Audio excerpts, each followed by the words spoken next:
Minnesota enters the 2022 season as underdogs, and that's exactly where PJ Fleck likes to be. He's a guy who has been building programs into winners and into better than people expect. And Minnesota is exactly one of those teams that you don't really expect to be a contender in the Big Ten, but they're going to be. This is a team that has a ton of talent and they're sending guys to the NFL. It just comes down to they got to win the West. That's the next step they have to take. They haven't done it under Fleck. They were close in 2019, but they have to at least compete for a Big Ten championship. Now, it's not going to be easy, especially when they get to the East in terms of the Big Ten championship game. But this is a team that has the talent to compete for a conference championship. And if they take a step forward, which people think they do, or they will, then this is going to be really exciting. Losing Mohamed Ibrahim last year was a huge blow to this Minnesota offense. He was the workhorse that made this offense tick, and his injury in the first game against Ohio State was pretty devastating. Unfortunately for Minnesota, they have a ton of backups at that point that stepped up and really helped out. Now, they have a little bit less depth than they did last year, but Ibrahim is expected to return to 100%. And if he does, this is an offense that's going to love what they get in the rushing attack. Even with the depth that they do have, even if it's less than last year, this is still a rushing attack that's going to be a problem for Big Ten defenses. John Michael Schmitz decided to return to Minnesota, and that was a big surprise and also a welcomed return because this offensive line was in danger of losing everybody, every single starter. And now that he returns, he gives them experience that can actually usher in those new guys, can help some of the transfers coming in, and gives them one of the best center prospects in the entire country. This is a guy who's going to be one of the top offensive linemen drafted in next year's draft. And that's huge for an offense that is looking to find some more consistency and gets a familiar face in Kirk Ciarrocca back at offensive coordinator. That familiarity could be a huge combination for an offense, like I said, that's going to hopefully thrive a little bit more than they did last year. After Rashad Bateman and Tyler Johnson left, there were questions about who was going to be the go-to wide receiver. Everybody looked to Chris Hotman-Bell as that guy. Now, he still very much can be, and he at times was last year, but it needs to be more of that 1,000-yard receiver threat that they're looking for. And I think that he can do it. I think his experience allows him to be that go-to guy, and it's someone that Tanner Morgan is going to look for on a consistent basis. After last year, his 506 yards and 6 touchdowns, if he could double that, that's huge for a Minnesota offense that, like I said, has a ton of talent at running back, but also has a good amount of talent at wide receiver. Just needs one of the other guys to be the go-to guy, which helps take some of the attention towards them and allows other guys to thrive underneath them.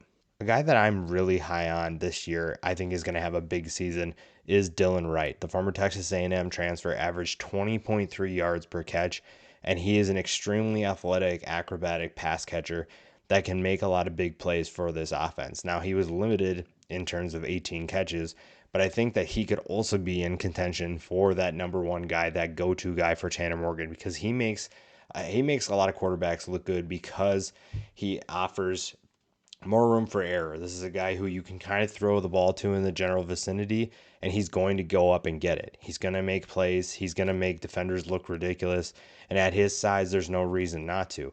He is the definition of a big playmaker and someone that if he takes a step forward and works well in Ciarrocca's system, he could be the next Bateman. He could be the next Johnson. He is my pick to be that guy. And after last year, if you look at the potential that he has, any step forward is a potentially dangerous one for the teams that they're facing. Mariano Sori-Marin is the leader of this defense, one that was kind of thrust into the starting role early and was kind of on a learning curve just because it was kind of chaotic when he first came in to the defense. Now he's a veteran who knows what to do. He knows how to play. And this is a front seven that even though there's some questions about experience, I'm really excited about the talent they have returning, and he's a big reason why. I think this front seven can be extremely disruptive. They brought in a couple transfers that are going to be contributors, and honestly, he's one of those leaders that's going to step up and set the tone for a defense that is going to need to face some of the toughest offenses probably in the entire country. Another guy that's going to step up, I think, is Thomas Rush. Had a pretty solid production last year, 7.5 tackles for loss, 5.5 sacks. He's not a guy who's going to get the attention that Aboye Mafe does, but he is someone that can be disruptive. He can be a good playmaker for this defense. I don't know if there's anybody that's going to be a star for this group, but I think that Thomas Rush could be a guy that people are going to focus on. Offensive coordinators are going to have to figure out how to stop, and someone that could really step up and open opportunities up for guys around him.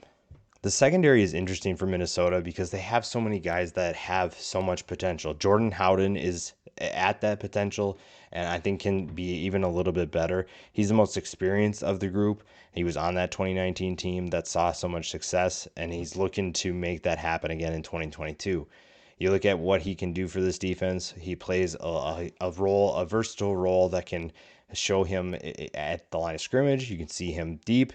And I think that's something that's huge for a young defense that is looking to take a step forward, and one that can prove that they can hang in a tough Big Ten West, one that is going to be maybe the X factor in their run towards a Big Ten championship. Trey Potts has proved to be a reliable backup to Mo Ibrahim. And last year we saw that again when Ibrahim went down with his injury.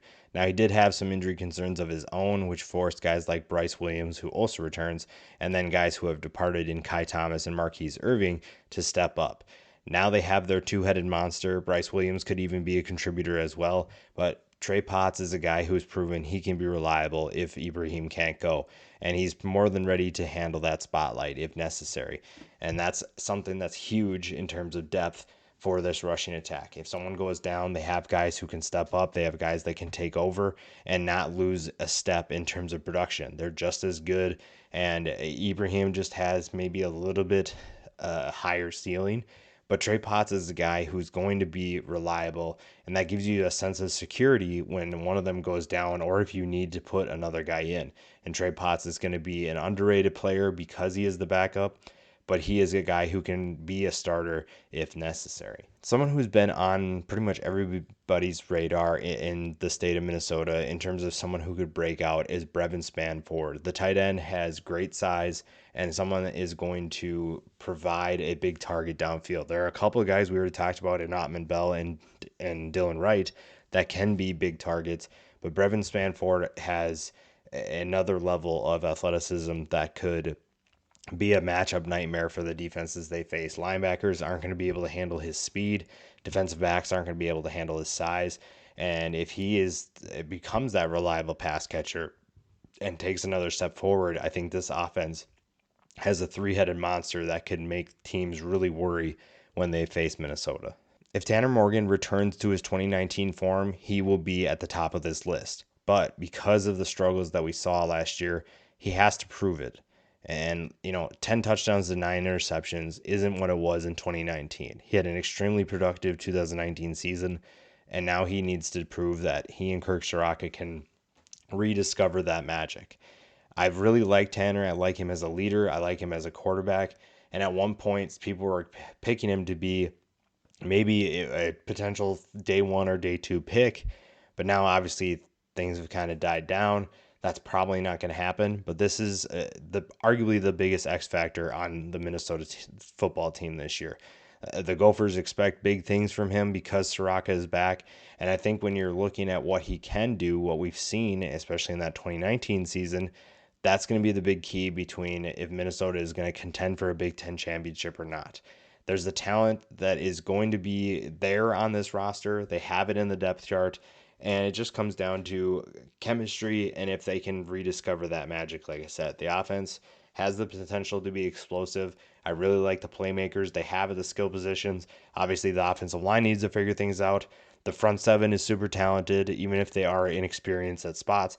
And I think that the secondary also has that talent, and they do have experience to take a step forward. And that's enough to get PJ Fleck to where he wants his program to be.